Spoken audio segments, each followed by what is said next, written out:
Welcome to APA's 21st Town Hall on COVID-19.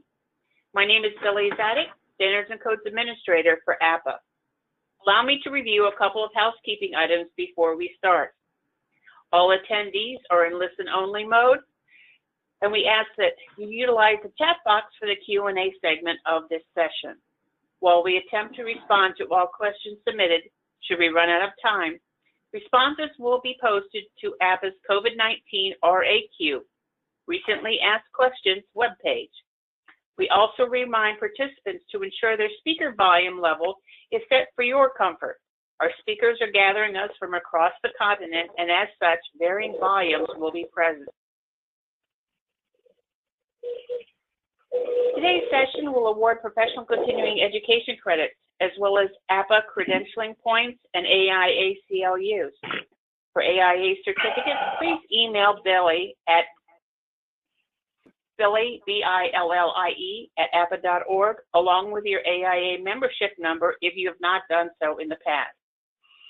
Our webinar recordings will be posted to the APA website later this afternoon. Additionally, you will receive a follow-up email within 72 hours providing designated links to all webinar recordings, presentation slides, as well as information on upcoming webinars and town halls.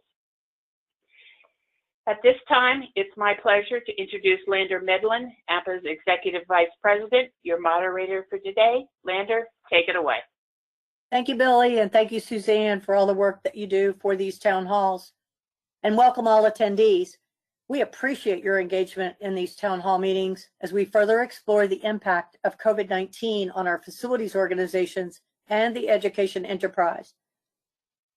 Before I get started, I want to mark with great sadness the news of U.S. Supreme Court Justice Ruth Bader Ginsburg's passing on the evening of Friday, September 18. Justice Ginsburg, the second woman appointed to the prestigious bench, was a change maker and force for social good. Her tireless efforts leading up to and throughout her 27-year service in the highest court of the land created an unparalleled legacy. She positively impacted millions of lives, not the least of all mine. She will be sorely missed.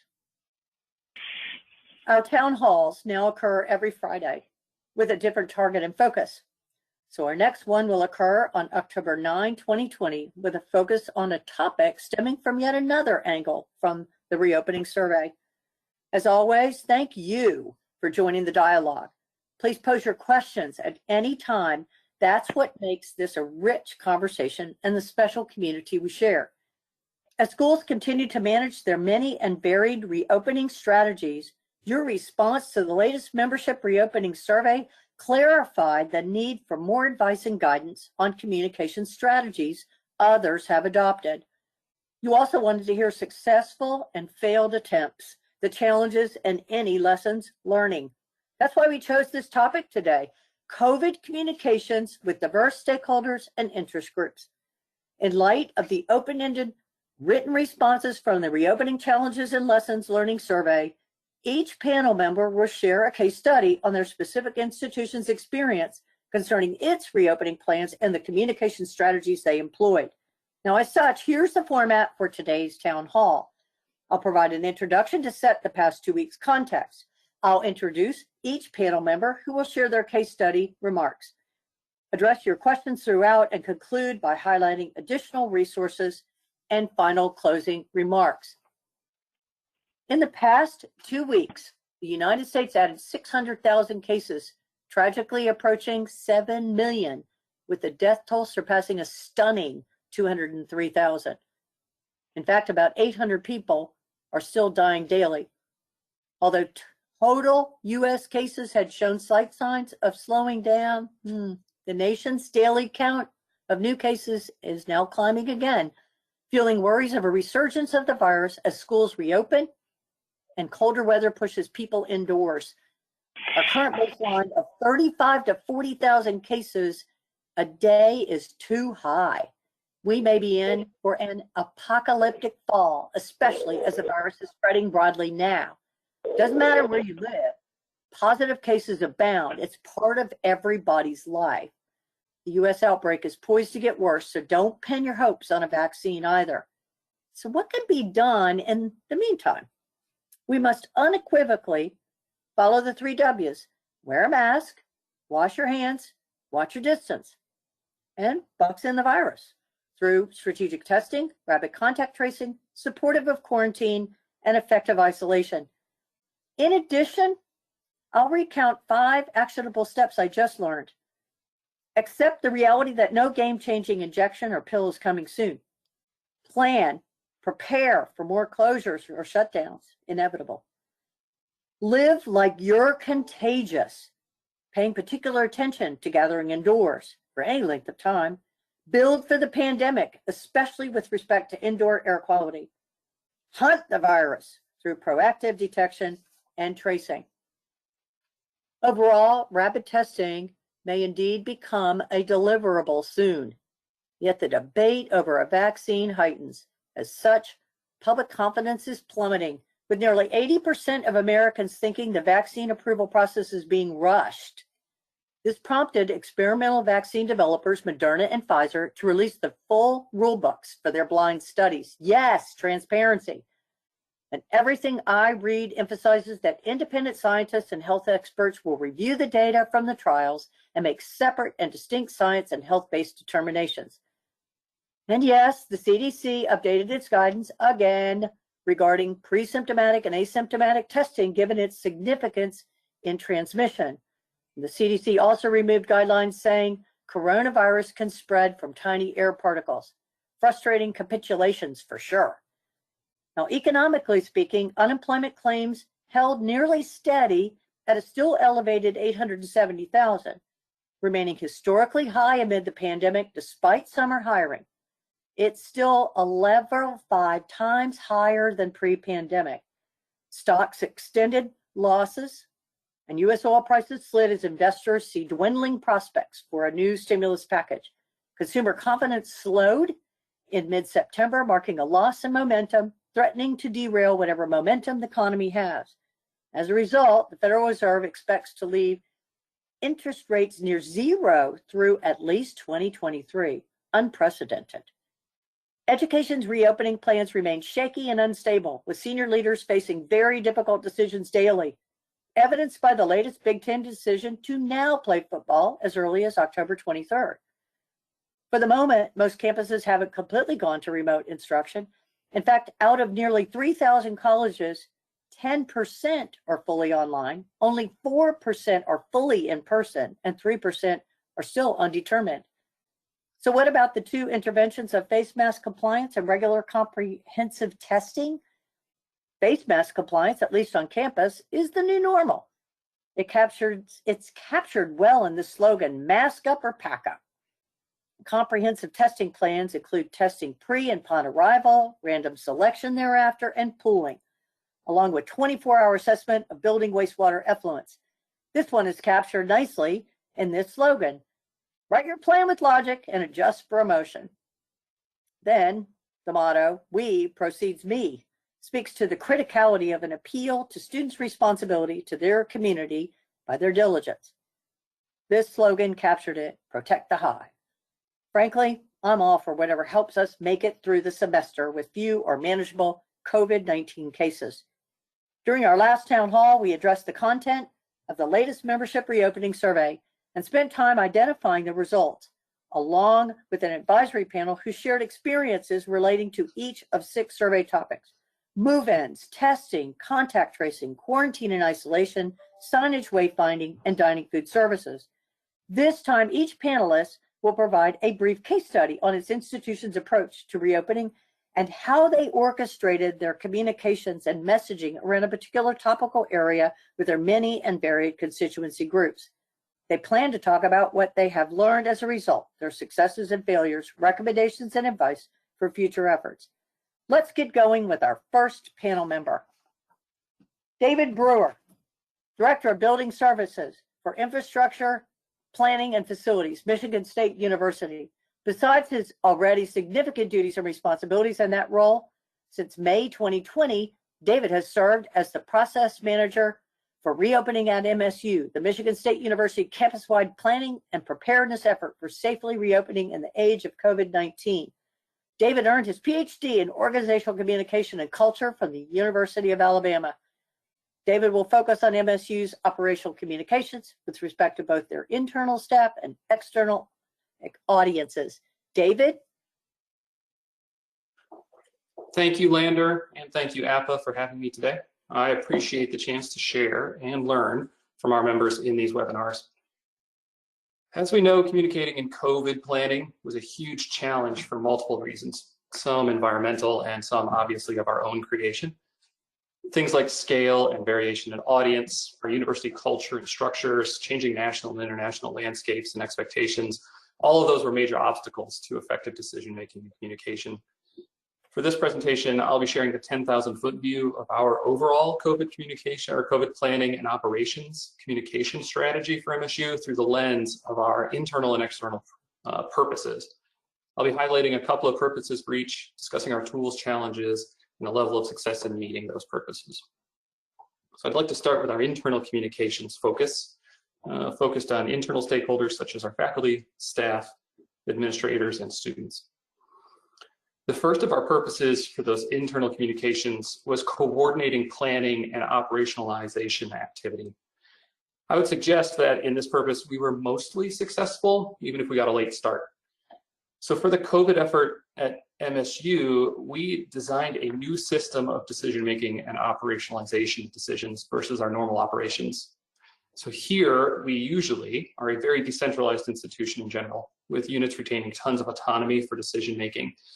But in this pandemic, we centralized decision-making under two co-chairs with 22 topical subcommittees staffed with university leadership, frontline employees, and student representatives dedicated to making policy and procedural recommendations, which would then be approved by the co-chairs and the president. As a result, we needed to develop a new structure for organizing information sharing and our work coordination across the 250 or so total members of those subcommittees. So we developed a thrice weekly meeting schedule with both structured agenda-driven meetings, so topical discussions and approval processes, and multiple open forum Q&A working sessions each week where folks could come and have challenges addressed and answers for questions that had popped up in their working groups.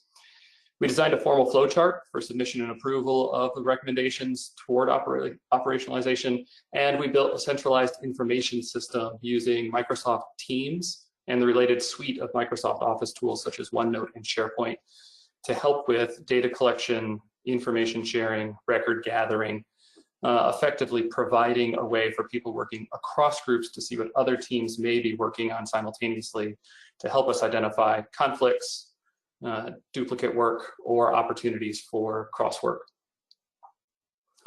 Our next big internal purpose was communicating those new and changing expectations and needs for how we would do business to our internal stakeholders. In that, I would suggest we were actually pretty successful. So those new expectations were about establishing new cultural norms while most of the internal audiences were working remotely. So they were not there, but we were trying to define what it would be like when they returned. We achieved this through the use of consistent, repetitive communication from our central leadership in particular via a couple of channels. Emails that took on a regular templated format so people were familiar with what they could expect when they came out, recorded video, and reiteration of those expectations in live or shared group setting meetings. We also built a couple singular sources of reference for those expectations, for those needs. So like many of you, we built and iterated on a website for reference of our new operational procedures and expectations.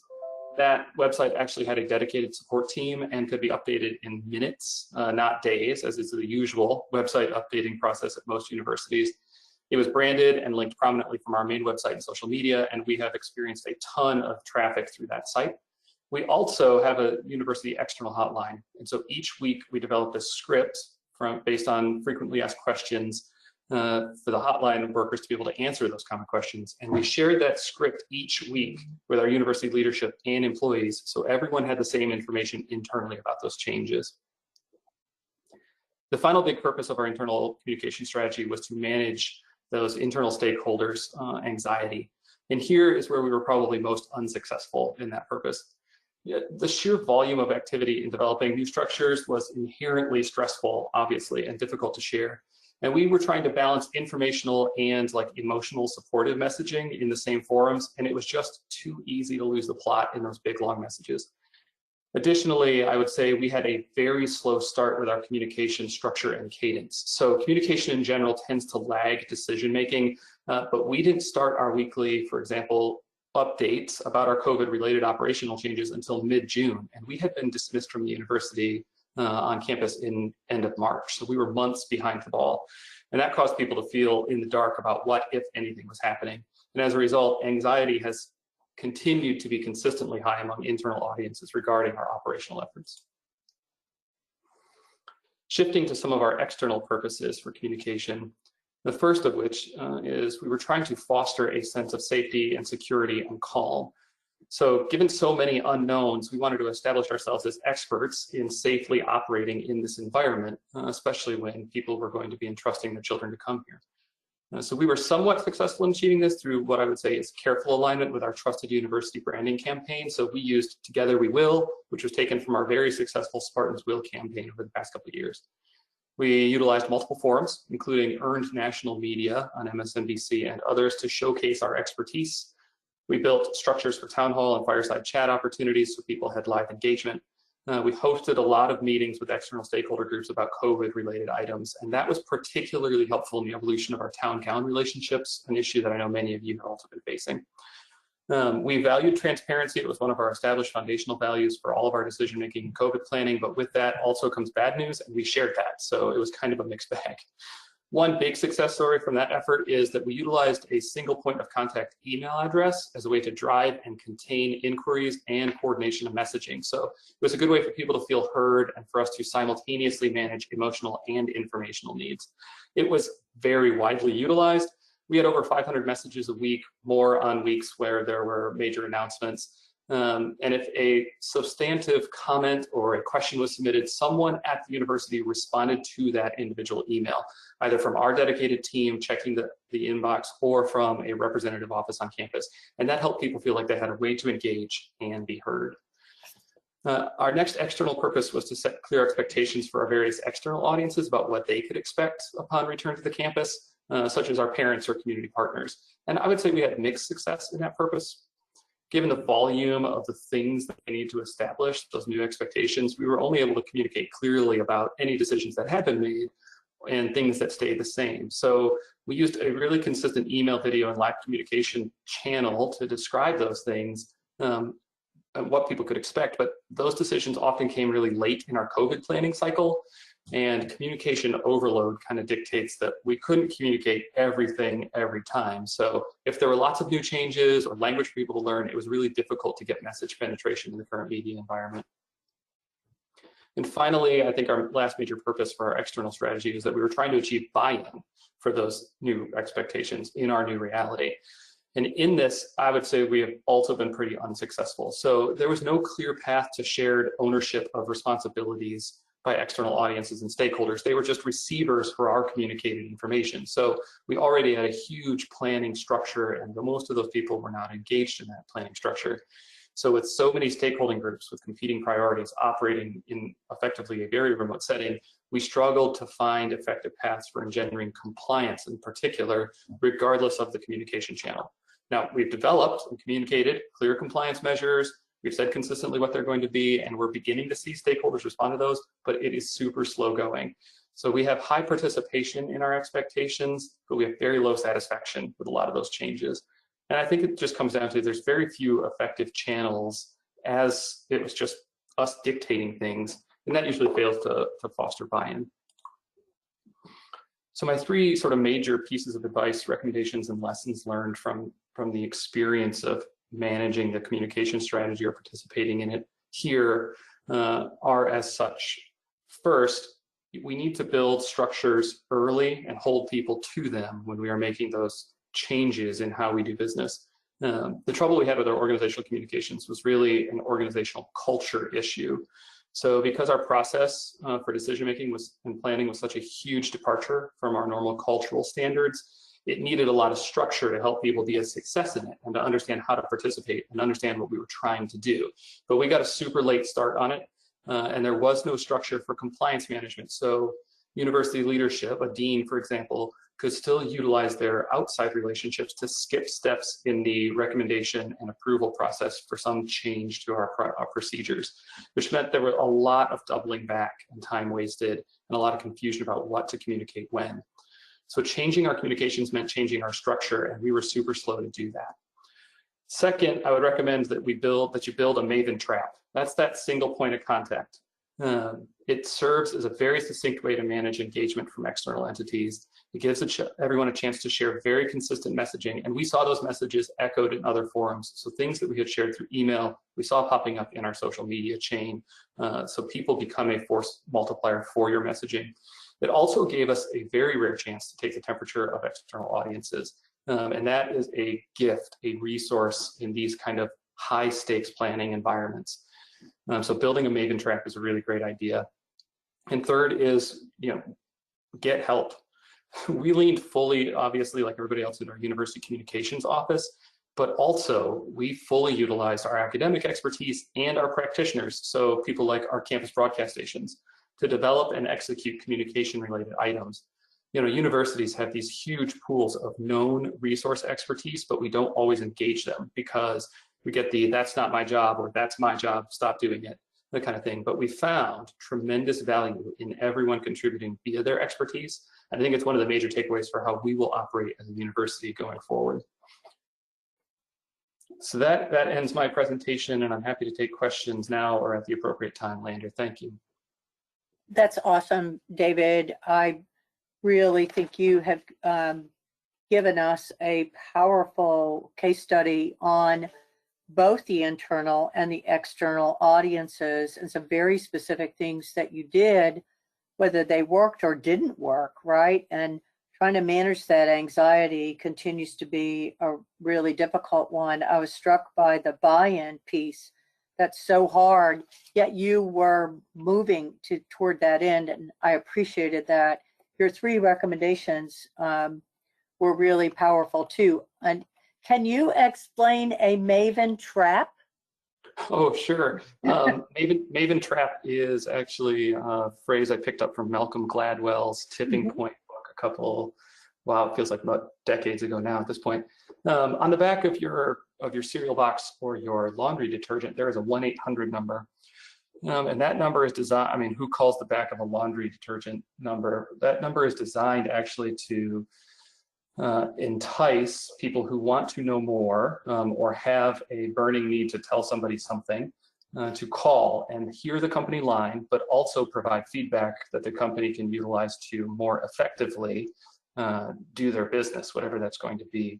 And so those people who want to hear more about it, who want to be the experts, are called mavens. And those are the people in your life that you go to when you want to buy a TV or a car or whatever it is. They become force multipliers for your messaging. And so building that single point of contact, driving all of your interested parties to a place where they can hear a consistent message, gives you the opportunity to spread that message consistently and clearly, and build a team of people who can be effectively your street team. So you're building mavens by putting out there, hey, email us at reopening@msu.edu with your questions and concerns. You're building a maven team to effectively amplify your message so that it takes the pressure off you having to contact everyone. That's excellent. And I am a Gladwell fan. So when you said Maven, I went, I know who he is, but I want to make sure that others knew that, as I'm sure that will come up as a question. So that's great. Thank you, David, very much. I'm going to move to Tony Ixon. He's Director of Facilities, Whitman College.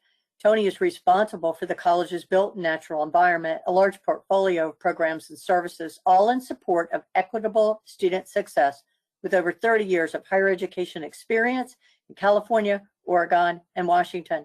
Tony has been PC-APA president and secretary and chair of the senior regional representatives on the APA executive board, among the launch of many other key APA initiatives.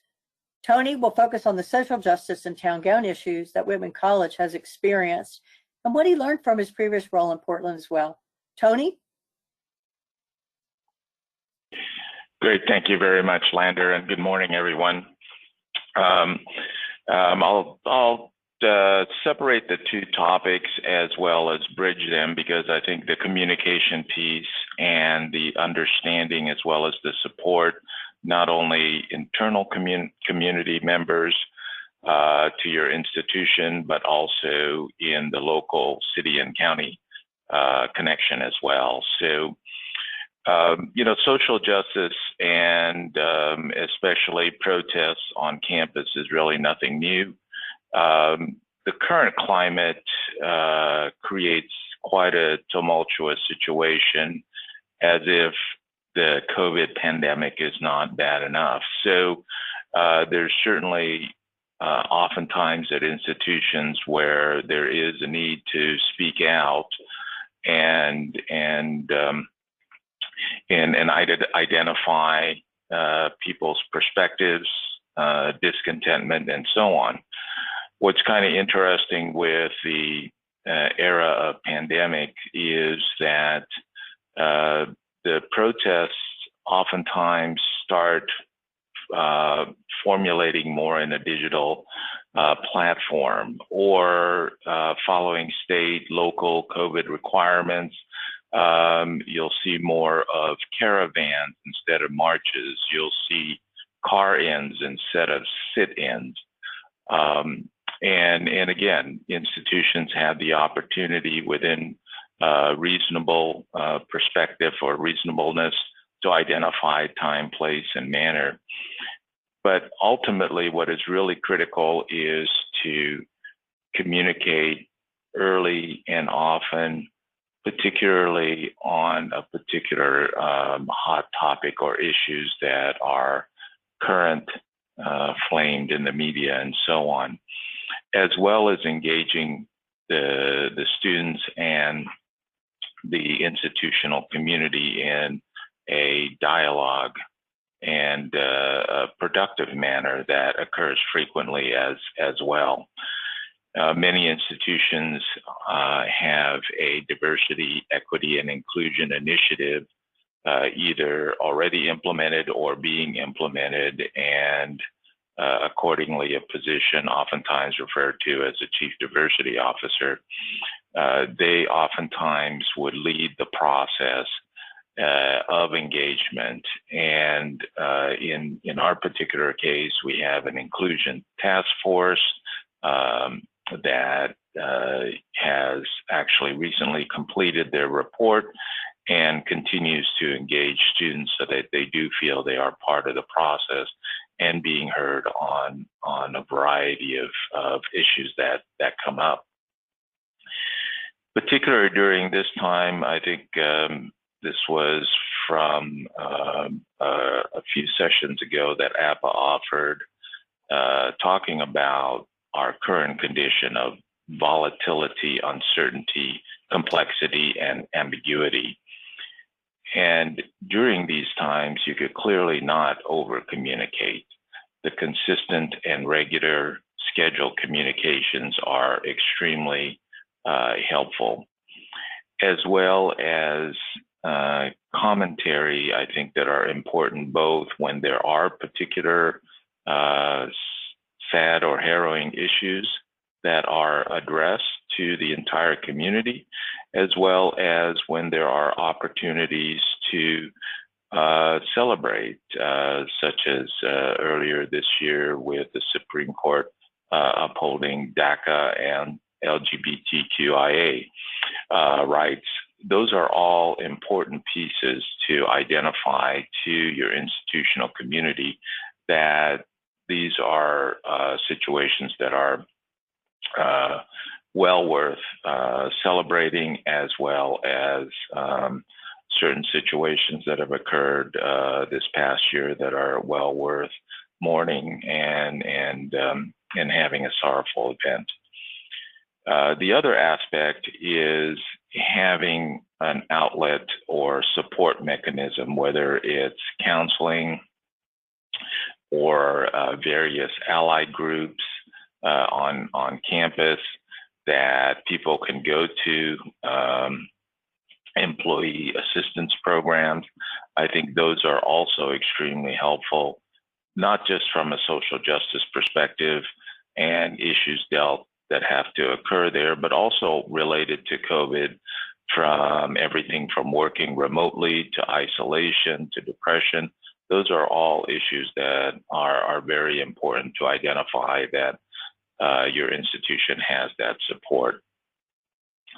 One of the items that occurred in Portland as an urban campus is the connection piece with the community, especially for many of our campuses were in underrepresented areas, and they do become quite a recruitment hotbed for hate groups.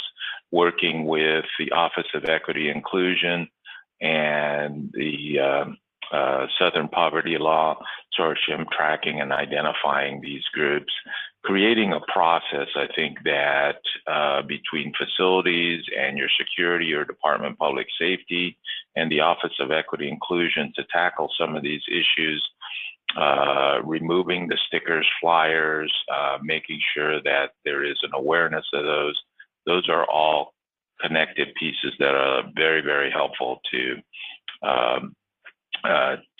combat inequity and non-inclusive behavior.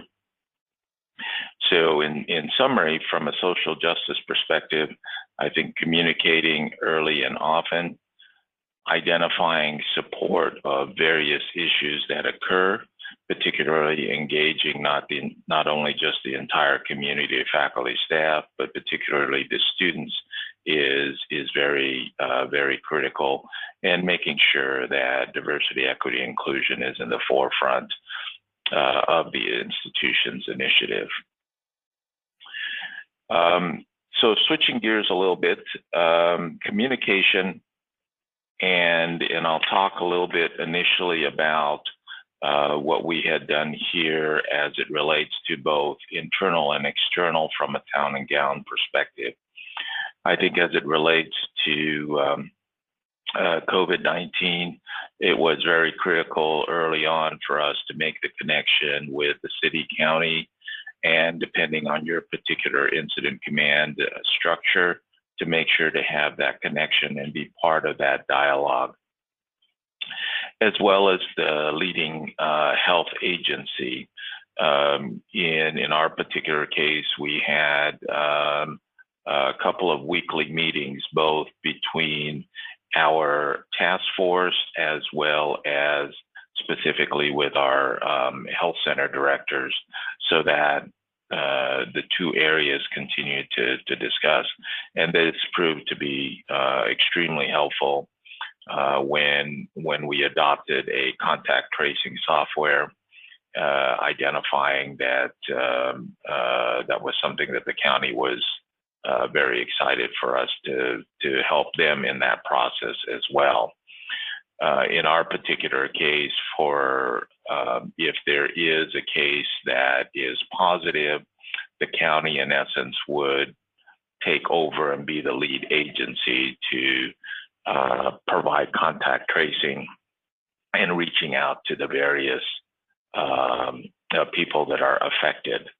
And at that point, the institution steps back and provides any type of support documents. So that was a really good positive case.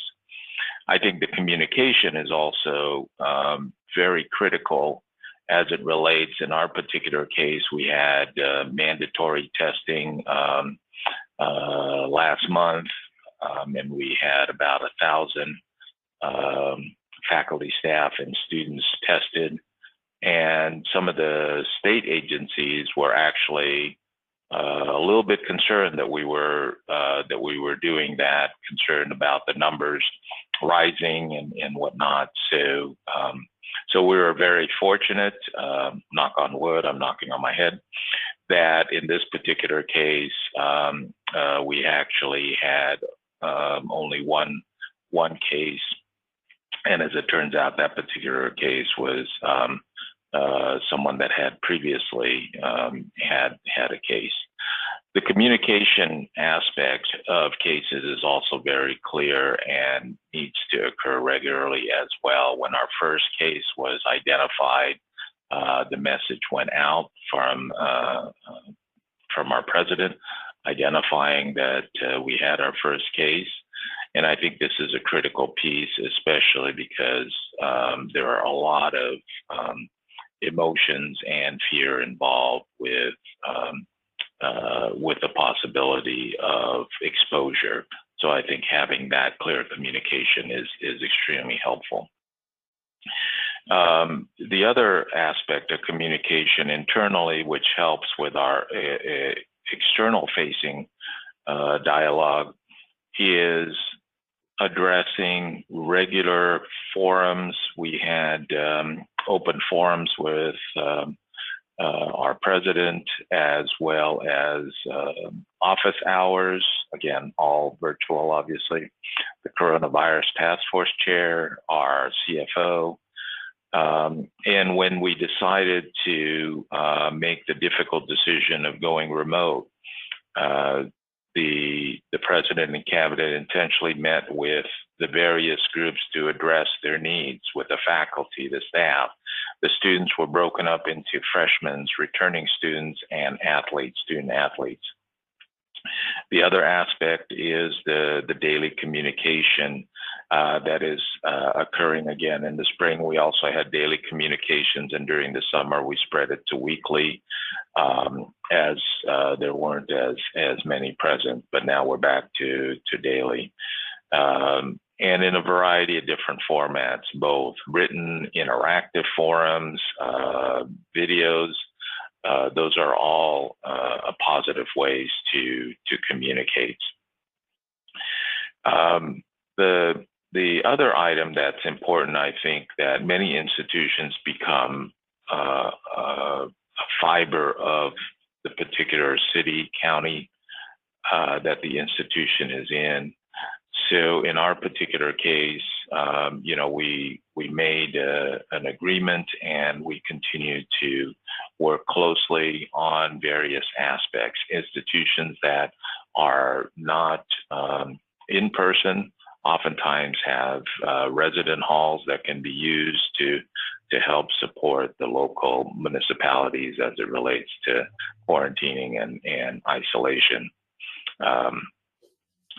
And the last item is the aspect of concerns about both, whether it's a small college town.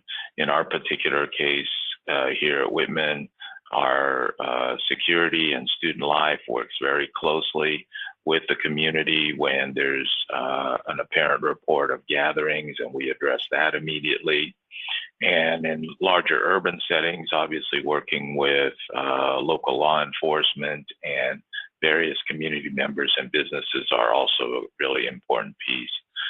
One aspect that some institutions have implemented a certain contract or agreement or community pledge that all members of the institutions need to sign off on, both faculty, staff, as well as students, in order to be on campus.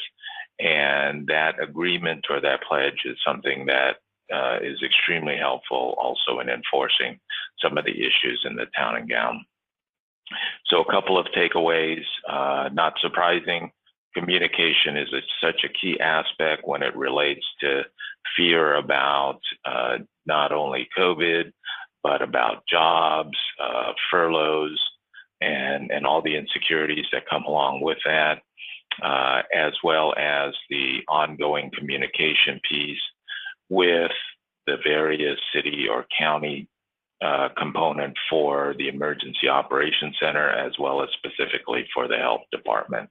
So those are some items that I feel were very, very productive for us. So, and with that, I'll go ahead and pause and see if there's any questions, or wait until the end of the webinar.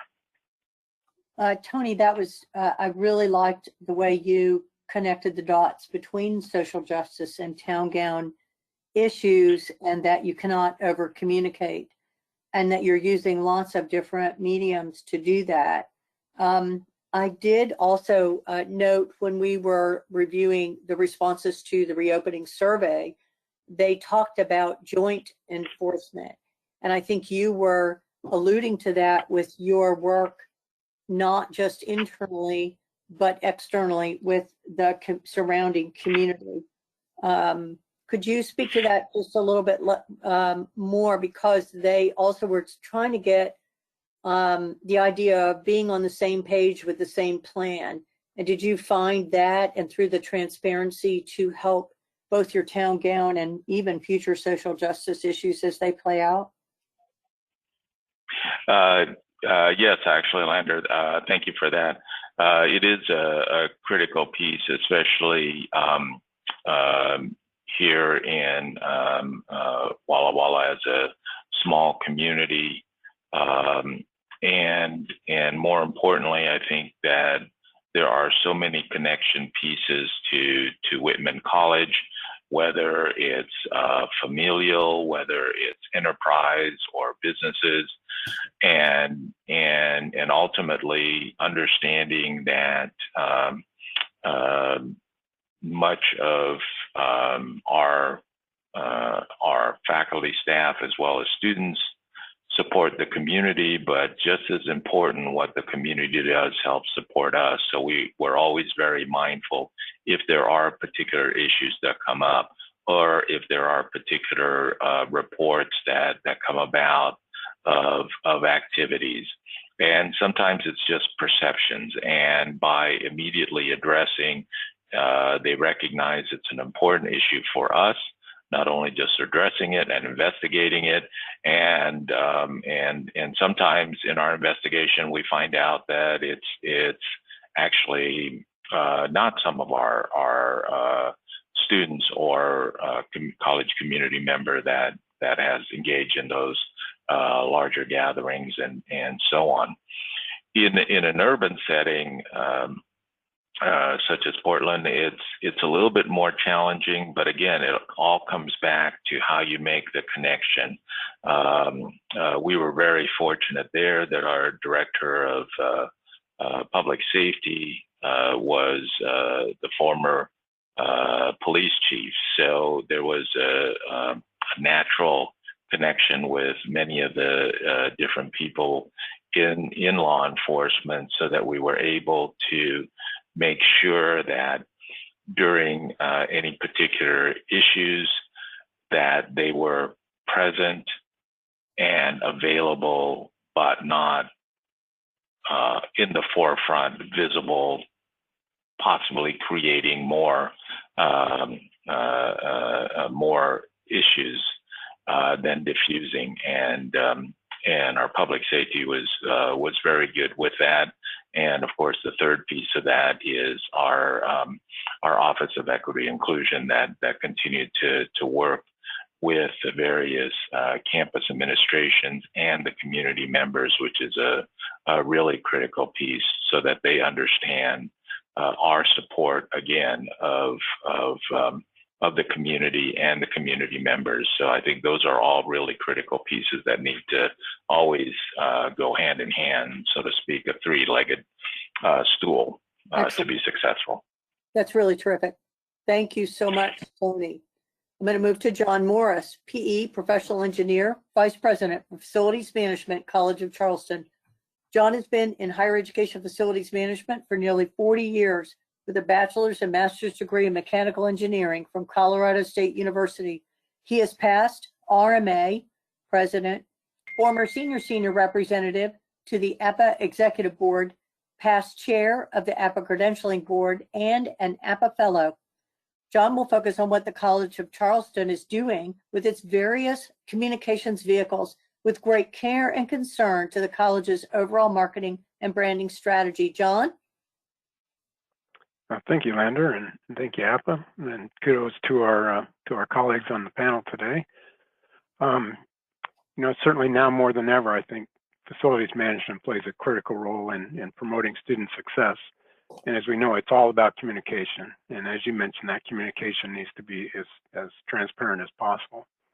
So I think in the whole process, we need to make sure we have strong partnerships with our campus, our leadership, the academic affairs, student affairs, housing, res life, dining services, campus communication, campus marketing, and most certainly student health, our student health services department.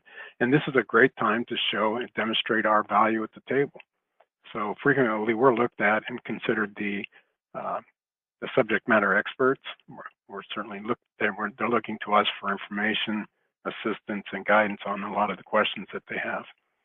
And as Tony mentions, that communication needs to come in various formats. So we do town hall meetings, we've got our website up, we do a number of videos, emails, flyers, signage, social media, all of those things, simply because our audience is multi-generational and they all engage in different ways. So we've got to make sure that message gets out in various formats. And at the same time, we want to make sure that tone of communication needs to promote that sense of confidence and some compassion and most certainly some resilience. So as I'm talking through, I want to kind of focus on some of the things I think that we as facilities can influence in the communication within the institution, as opposed to some of the other campus-wide communication that's coming from the other various departments and initiatives. So I think external to the facilities management department, I participate in our bi-weekly town halls, and they're very similar to this one where we have questions and answers, but we have separate sessions for staff, one for faculty, and then we have another one for parents and students. And that's where we're frequently getting questions related to facilities about the signage. And certainly we've talked about, we want to make sure that our signage is a reminder. It's not the first time they've seen these expectations and directions. So we've worked with academics affairs so that they can express the expectations and have the full understanding of what we're looking for, so they can talk and articulate that well to the students. And then we certainly partner with marketing to ensure that our signage is consistent, and we find that right balance so that our signs don't all of a sudden become visual noise. So in these town hall sessions, we're also talking about details related to the classroom de-densification, answering questions related to interior pedestrian circulation, promoting our outdoor spaces, our outdoor study and classroom areas.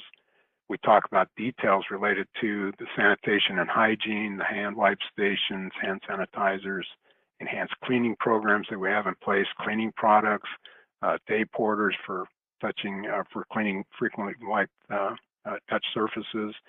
We certainly get into lots of questions related to HVAC, pros and cons of filtration, room circulation, answering questions about ASHRAE guidelines and portable air cleaners, all those types of things related to HVAC. We talk about our water management plans, so certainly want to address any concerns about Legionella, those types of things. We talk about wastewater testing, and then we certainly talk about our facilities' role in supporting the isolation and quarantine spaces. So those are a number of types of questions that come out of our town halls, and we're able to provide that our expertise related to those questions.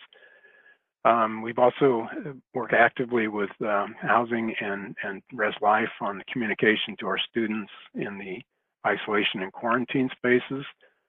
We're currently using StarRes to help track individuals who are in those spaces, when they come in, when they're leaving, information on their dietary restrictions.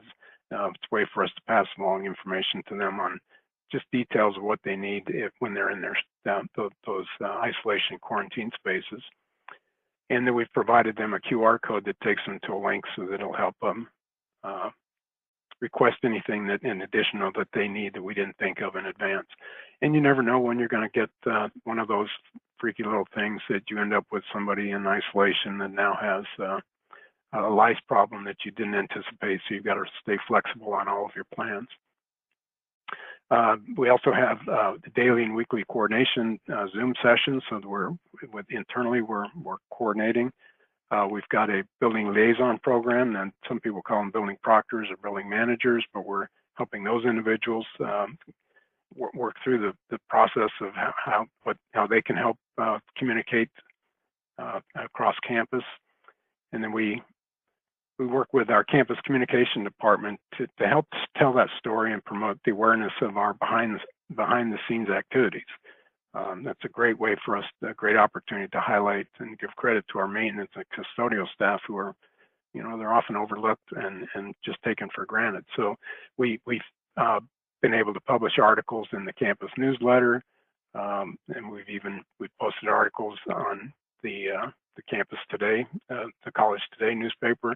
Some of those things have even gotten into the city newspaper and local news channels. So again, that's promoting the things that facilities is doing to help work through the pandemic and the challenge that we have going on today. I think also social media. I've posted a few things, but I'll give a shout out to David King at the University of Colorado Boulder. I've seen a number of his posts on LinkedIn. So those are all medias where we can get our word out external from the facilities department to the campus community.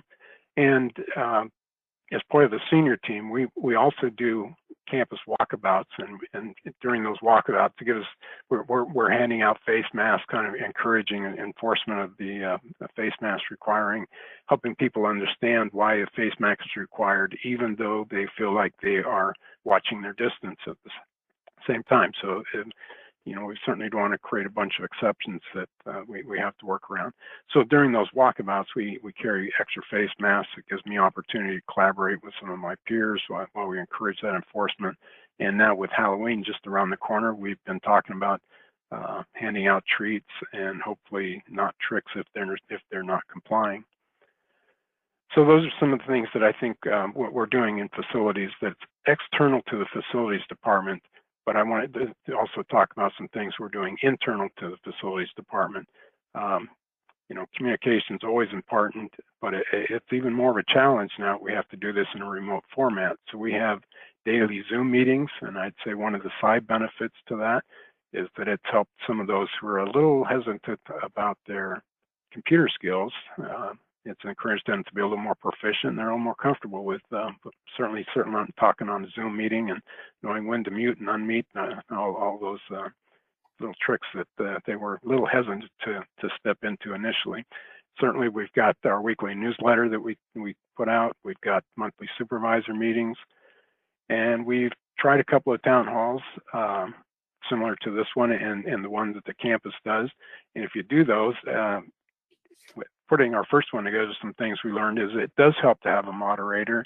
It helps to have someone behind the scenes to post the questions, monitor those questions, and then someone to cue those responders. Because if you're trying to do it all at yourself, it can be a little flop. Our first one was a little challenging until we figured out those details. And so I think you understand that from running these town halls yourselves, Lander.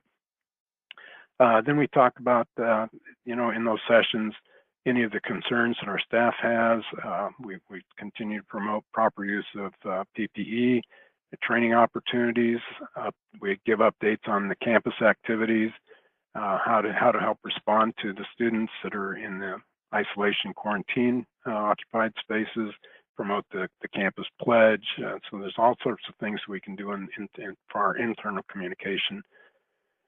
And I think, again, that we, in those sessions, just reinforcing that today, more than ever, facilities management plays a critical role in promoting that student success. And I think that's helping our staff understand how they play an important role there. So those are some things that we've been working on, Lander. That's fantastic. I'm really tickled that you are doing these town halls. They are important. They're not so easy to do, as we can all tell. And you really have to be on your toes, right? That's correct. Yeah, I was struck by the opening that you said about it's so important that we recognize in all things we do, no matter what situation, and we're promoting student success. And that really requires strong and considered communication. So the way in which you laid those out and utilizing those and helping facilities folks understand the various ways that they can lean into this and truly have that seat at the table is critically important. I did like David Kang, University of Colorado Boulder, in the LinkedIn and had not thought about that, and wanted to highlight it as something important that institutions can do. I know we're doing that with our own social media in this way, but that's a really good one. And I didn't know that you were going to be walking around doing a walkabout like in Australia and handing out treats for Halloween. So I guess I'll have to come there to make sure. Well, since they can't come to our house, we'll go to theirs. Yeah, exactly. I mean, and that could be back to what our colleague Tony was talking about in terms of the overall celebrating things, and where there's so many things to mourn at the moment. It seems like maybe we can celebrate some things and do them differently and try to lean into it in a way that makes it super positive. So and I think if we make it a fun way to encourage as opposed to a punishing way, that helps get that message across. That's absolutely right. And I think what's happened too many times, it's all in what we tell them to do. We have to tell them everything, and you have to do this and you got to do that. The way you're describing it is more educating and recognizing that we're in this together. And I really did like that when you talked about ensuring that our, and I think Tony may have said that too, our tone in communicating is with confidence, compassion, and resilience, because they want to know we got this. That reduces a lot of anxiety when we can let people know we got this. We're here helping you. So I think that's great. And we'll have some other questions in a little bit, but I think that's terrific. So let's go now to Tom Becker. Tom Becker is also a professional engineer, PE, Associate Vice President for Academic and Research Facilities, Thomas Jefferson University. Tom has overseen plant operations and new construction at the East Falls, formerly Philadelphia University campus, for over 30 years, receiving APA's coveted Baldrige-based Award for Excellence in Facilities Management in both 2009 and 2014 to demonstrate that they were maintaining that distinction. And then APA's Sustainability Award in 2013. Tom holds that PE license and has an MBA. He earned both the EFP and CEFP, Certified Educational Facilities Professional, APA designation, past chair of APA's Credentialing Board, and frequent contributor to APA's publications.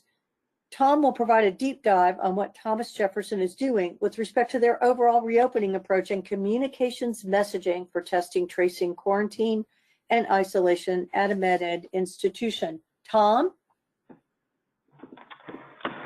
Good afternoon. Well, the experts that have gone ahead of me have covered quite a bit. I'll try not to be redundant. I'll give you a little background. Thomas Jefferson University is in Philadelphia. We have two major campuses 9 miles apart from each other, one in Center City and one in sort of a suburb of Philadelphia, while it remains in Philadelphia, called East Falls. And we have several remote campuses in the tri-state area. They all have their own special environments, and sometimes you see Philadelphia on the news with, protests and things like that over some of the things that are going on. And a lot of times our Center City campus is in proximation to some of those things going on. So that adds another special wrinkle to things.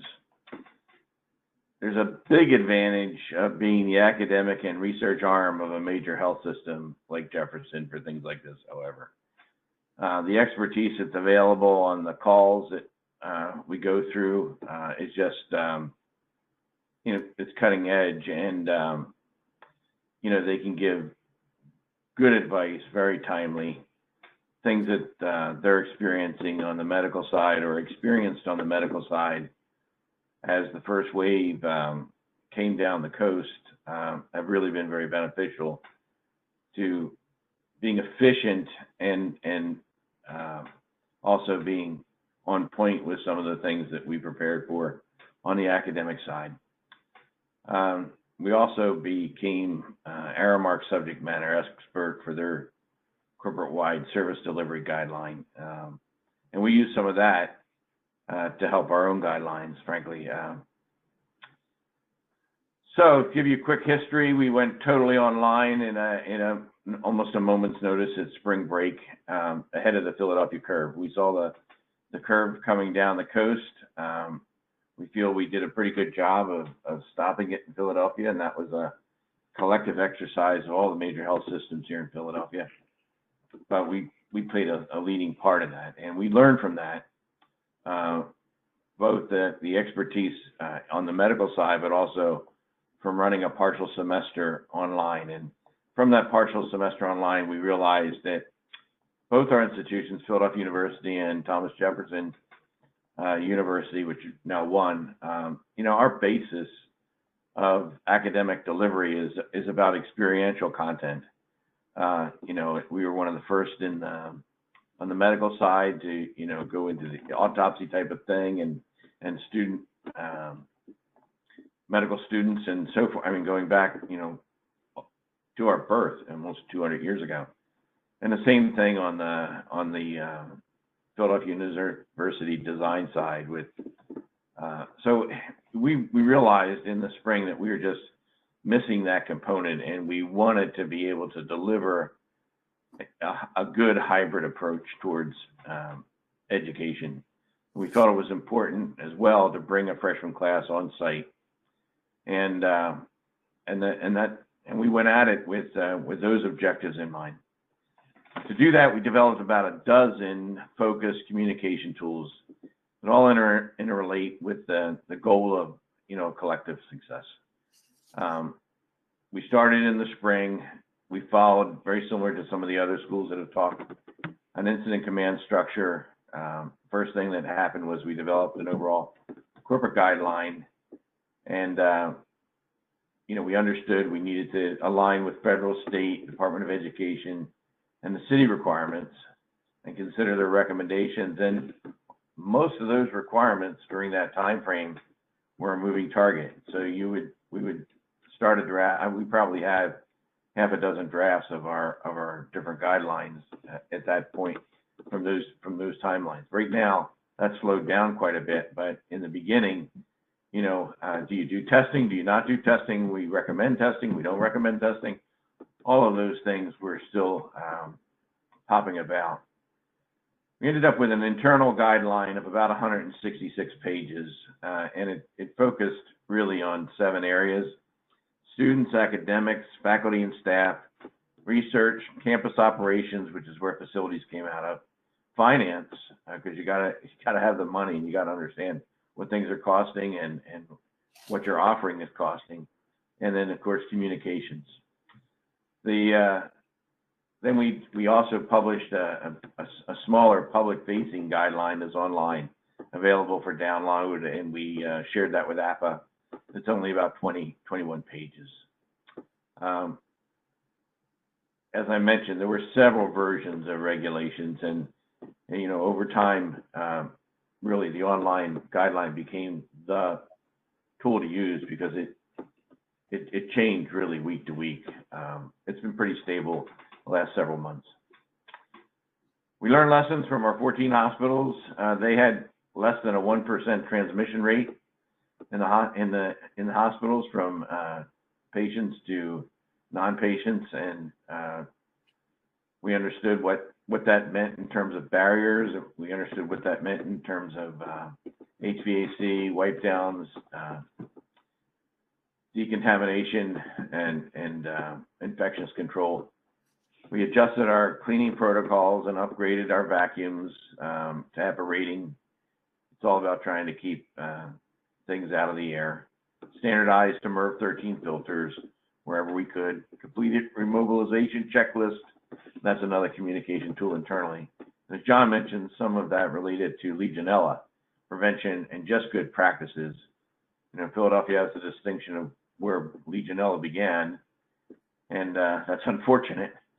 And we're very cognizant of Legionella, and we shut our buildings down for several months and then had to restart them. So we managed to do that without incident. Created signage packages for every building, which is another communication tool. And like John mentioned, we had liaisons for all of the different facilities designated by campus and by college. We have several colleges here, and Some have their own buildings and some share buildings. We develop protocols for quarantine and isolation, and that's two separate things here on this campus. We have 70 isolation rooms, and those are for test positives.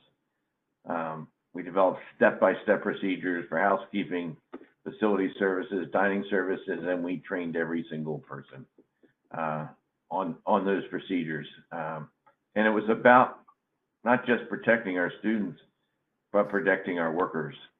It's really important. That's one of the things we track on our dashboard is our cascade of test positives to our employees. Student arrival package was developed.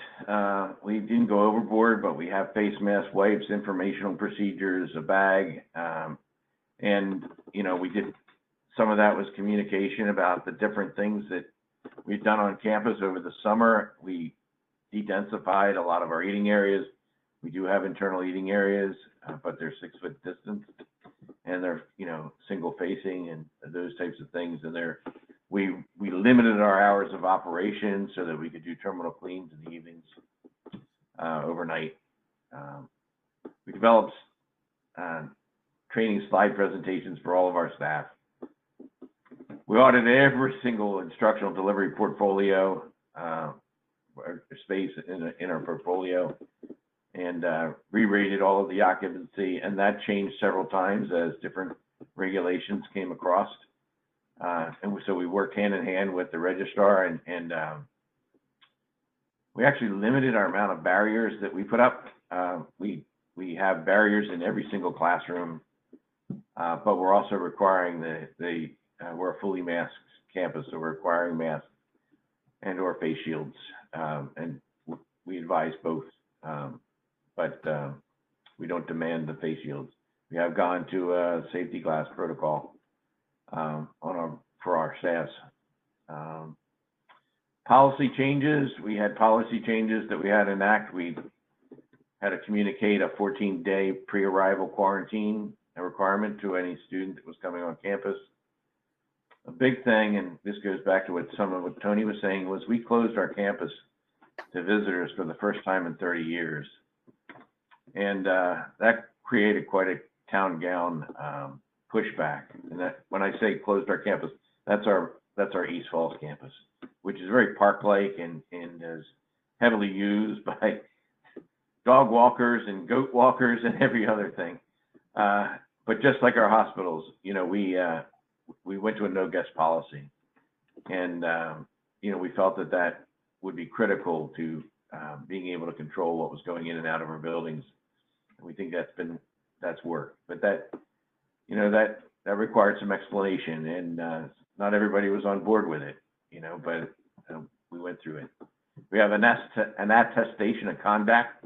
An attestation of conduct for faculty, staff, and students, and the consequences can be substantial for failure to comply. And there's warnings and reminders and minor infractions. It's just like what John was talking about. We do walkabouts and you do casual reminders as the people have the nose slips on the masks that go down to below their nose and so forth. But there's more serious consequences up through dismissal for intentional ignorance of the attestation. So, in most cases, we have a waiting list for our programs here. So, if you've invested in a program and to come here, first of all, you had to compete for that spot more than likely, and then you're going to lose it if you don't protect the hive, as Lander mentioned earlier. So, we've had good results with that.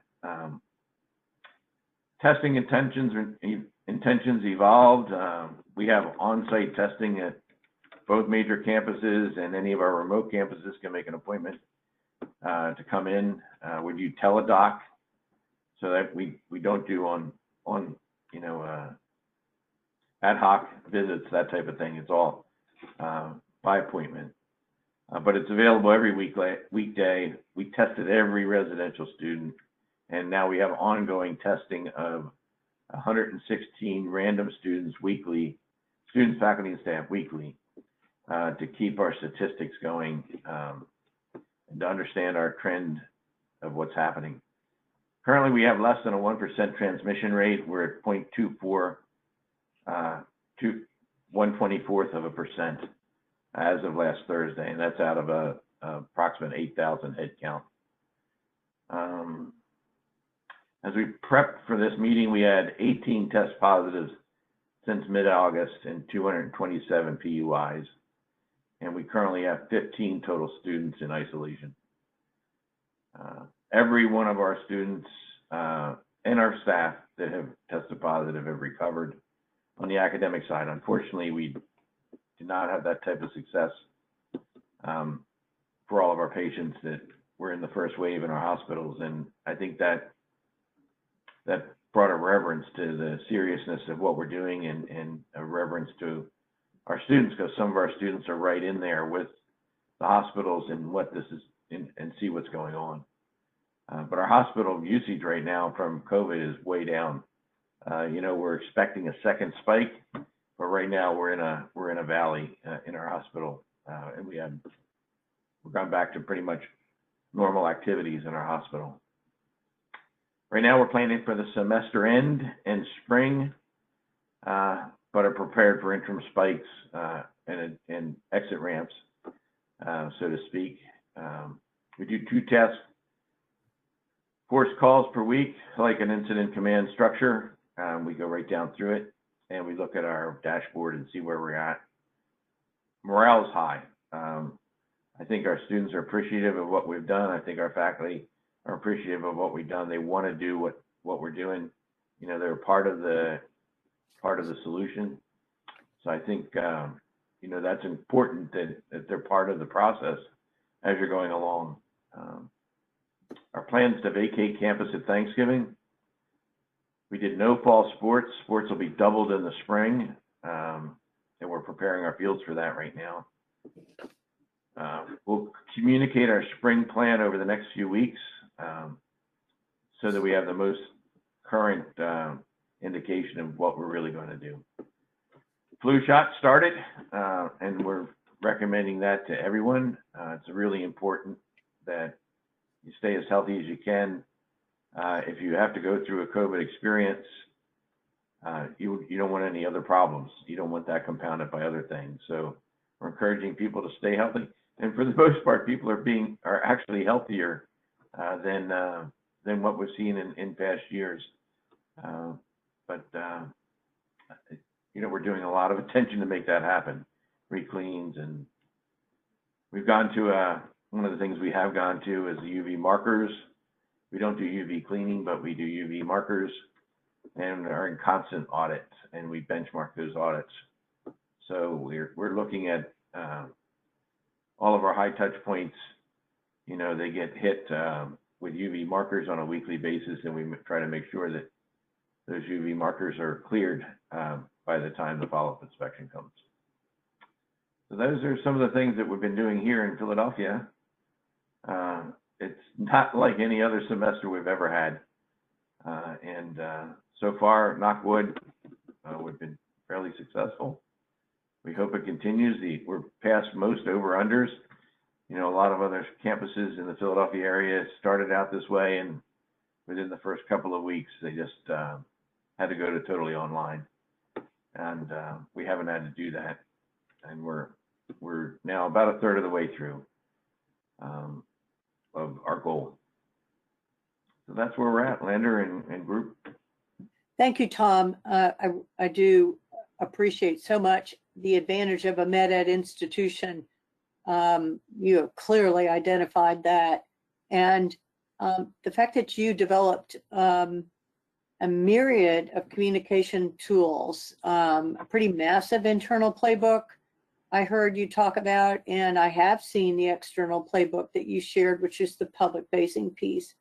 I was also struck by how much training you're doing, because you're demonstrating that you really care about staff who can be hidden in the middle of all of this as much as the students, the faculty, etc. And they will then care about them as well. I think that's a really important point to make. I also was struck by the attestation of conduct, and that consequences can be substantial. You mentioned that it's up to dismissal, and I know you don't want to do that. Have you had any dismissals yet? I believe we've sent some students home for the semester. Wow. But, okay. There you go. So you're walking the talk, right? And that yeah, there are consequences. And that does talk about word of mouth and the way in which that will move.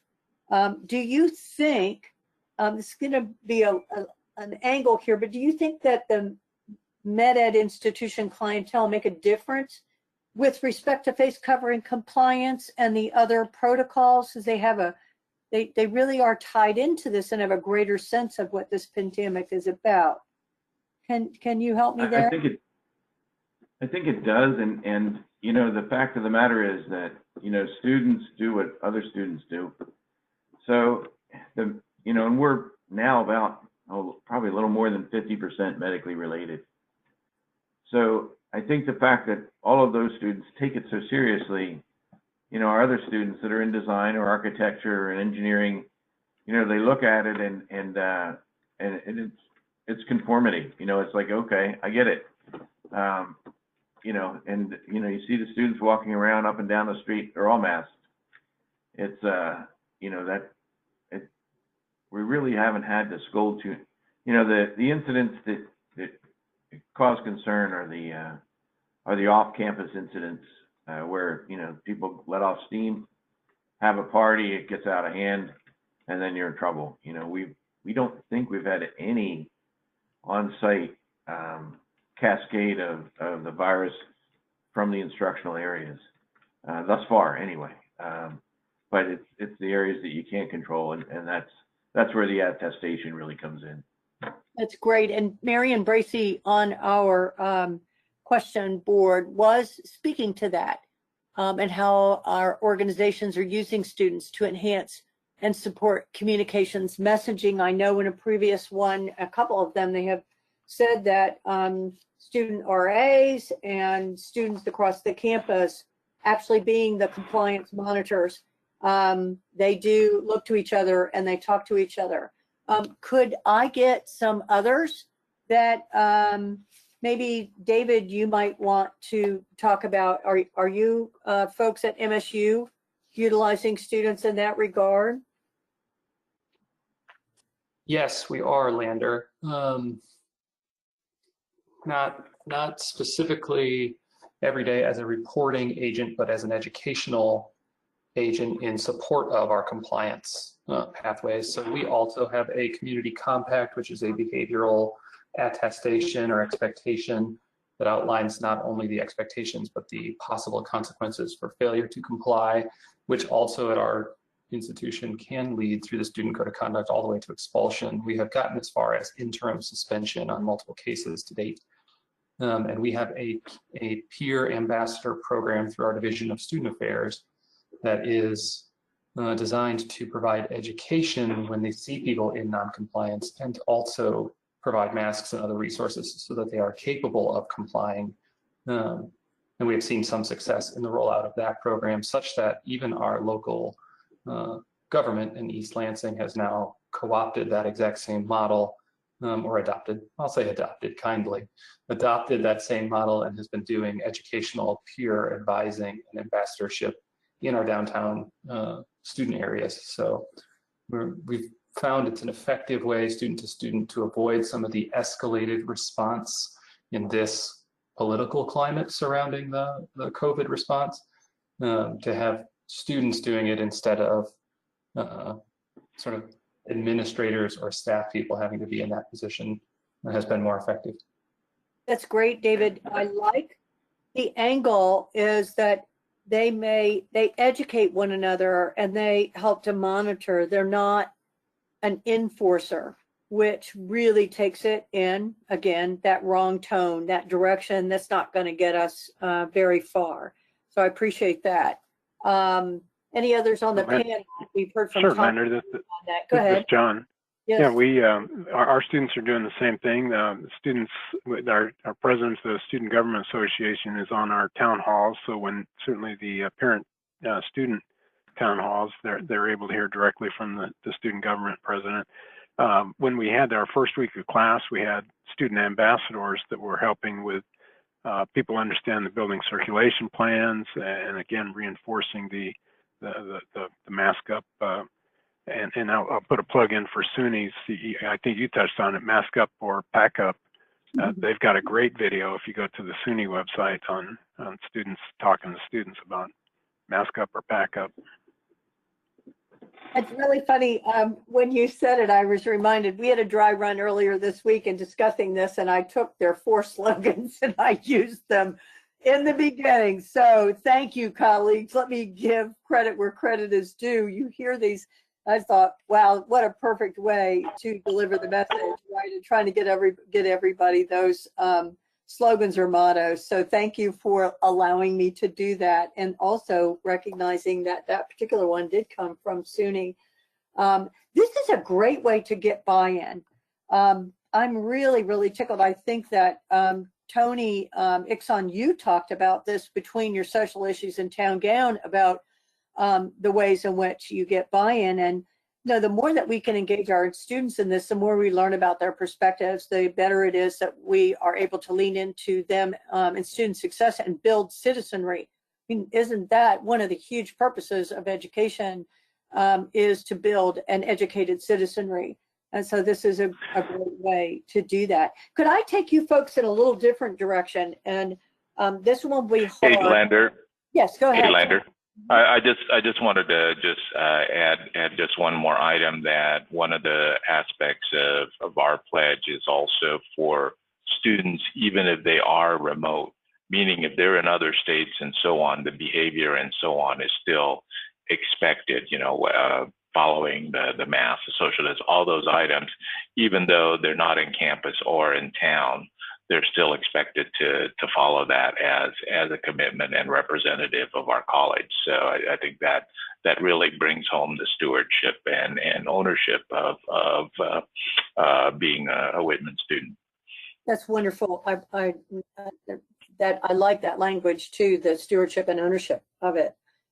As a Whitman College student, I want to ask you folks about balancing transparency and still seeking to abide by and really having to abide by HIPAA requirements. It's come up just a number of times in the reopening survey, and how we are trying to manage and maintain HIPAA while protecting staff and students, et cetera. And so I'm wondering if maybe, David, you could talk to us about that first, and then Tom, I was going to head to you, and that might take us to close given our time. David, would you like to field that? I was going to defer to Tom to have the first whack at that one, actually. Okay.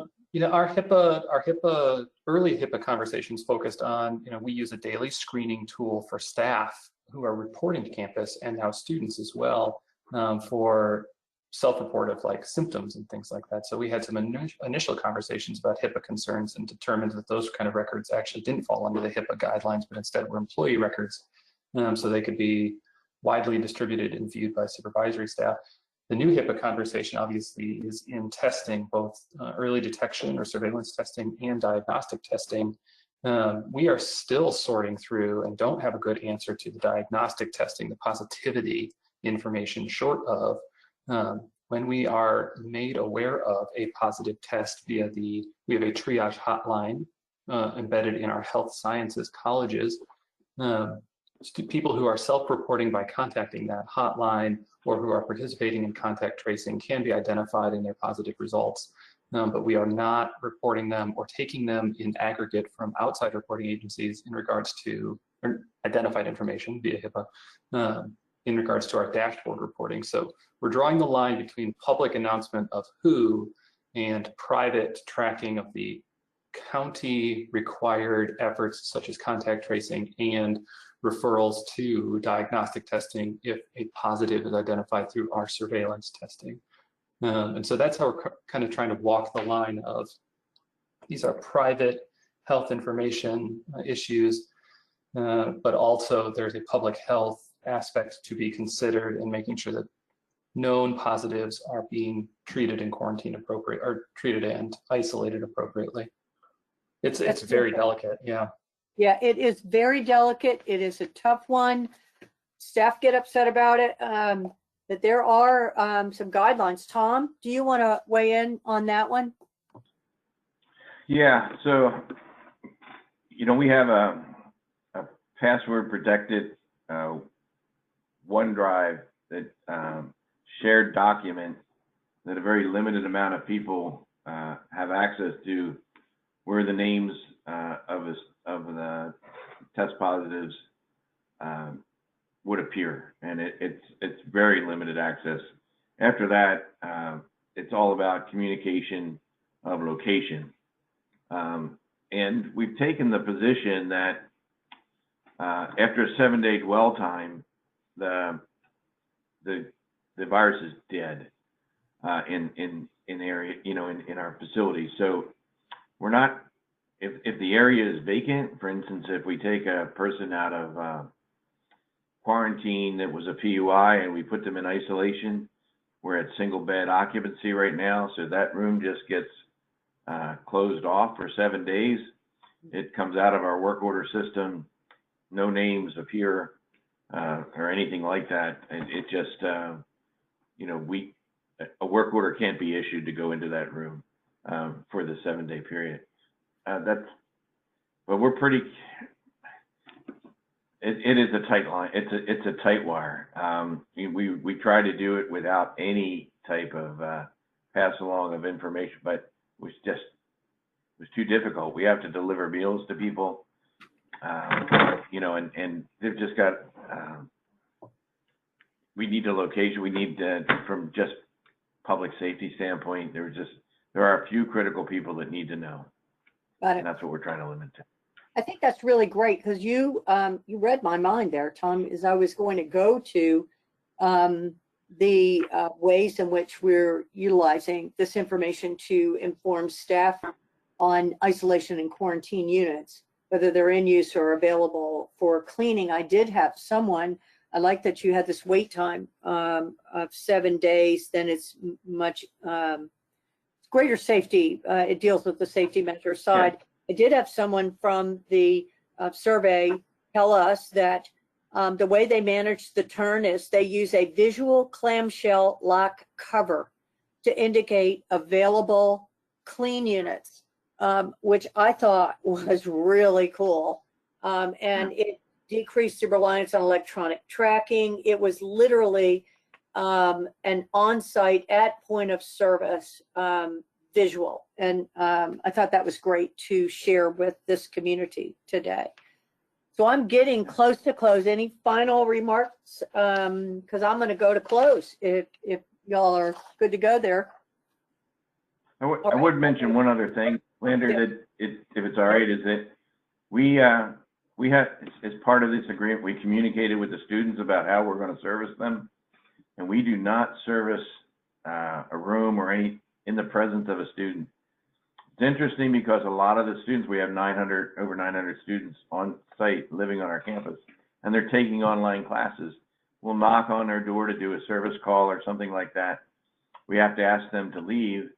They'll turn around and say, "Hey, I'm in the middle of a class," and that's fine. We'll make an appointment for when they'll come back. And we've had zero lack of cooperation. I mean, everyone has cooperated because, they don't really want someone else in their room. And, we don't want to be in the room with them. So it was just another little thing that I forgot to mention. That's a great tip. Thank you for that, Tom. So I will go to close. Would like to note our slide, Experience APA's Virtual Classroom, to keep you engaged in lifelong learning. We have a continued standing call for images on COVID-19 engagement, as you can see on this slide. And there was also a slide showing other available resources that's so critical. And then finally, a save the date for our town hall 2 weeks from now, Friday, October 9. We'll address a topic stemming from yet another angle from the reopening survey. You just gave us so much good information. As I close out, I want to say that one of Ruth Bader Ginsburg's famous quotes was, "Fight for the things that you care about, but do it in a way that will lead others to join you." Now, let me connect to last Sunday's Emmy Awards when Mark Ruffalo won for I Know This Much to Be True, which is about family, specifically a brother he fights for with mental illness. That night he said, "How are we going to heal? We must honor and care for others, being vulnerable by touching one another with love, compassion, and kindness, fighting for those that cannot fight for themselves." Now, fast forward to Wednesday night's America's Got Talent. The winner this year was an English teacher, a poet, a special kind of poet. The thing that touched America was the empathy, pain, and love he so beautifully expressed through his words. Words are powerful. Use them to love, use them to soothe, use them to heal. Good day and have a great weekend. We hope you will join us in 2 weeks, October 9. Goodbye.